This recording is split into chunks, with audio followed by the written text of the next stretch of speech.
Time travel का यदि हम कॉन्सेप्ट सोचे तो हमारे माइंड में से फिल्म्स और कहानियां ही घूमती हैं, लेकिन इसकी कुछ इंटरेस्टिंग थ्योरीज है जो इसे पॉसिबल भी बना सकते हैं और नहीं भी बना सकते हैं। टाइम ट्रैवल का बेसिक कॉन्सेप्ट ये कहता है कि टाइम लाइन को क्रॉस करके पास्ट या फ्यूचर में जाना।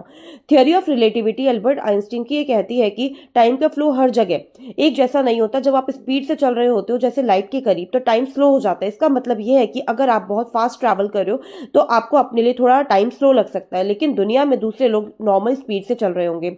जैसे कि मान लो आप स्पेसशिप में बहुत तेज चल रहे हो तो आपका टाइम स्लो हो जाएगा, और जब आप वापस अर्थ पर आएंगे तो आप देखेंगे कि वहां टाइम ज्यादा गुजरा है। वर्म होल्स के हिसाब से देखें, ये एक ऐसे स्पेशल टनल होते हैं जो दो अलग अलग पॉइंट्स स्पेस या टाइम को जोड़ते हैं। अगर हम इन वर्म होल्स को फाइंड कर पाए तो उनमें से ट्रैवल कर पाए तो हो सकता है हम टाइम ट्रैवल को कर सके। मान लो एक साइड पे हम हैं और दूसरे पे इंस्टेंटली हम पहुंच सकते हैं, चाहे वो पास्ट हो या फिर फ्यूचर हो। ग्रैंडफादर पैराडॉक्स ये कहता है कि अगर आप टाइम ट्रैवल करके पास्ट में अपने ग्रैंडफादर को मार देते तो आप कैसे जन्म लोगे? अब आपने जन्म ही नहीं लिया तो फिर आप पास्ट में कैसे जाओगे? तो ये आंसर अब तक किसी के पास भी नहीं है। एक होता है टाइम डायलेशन।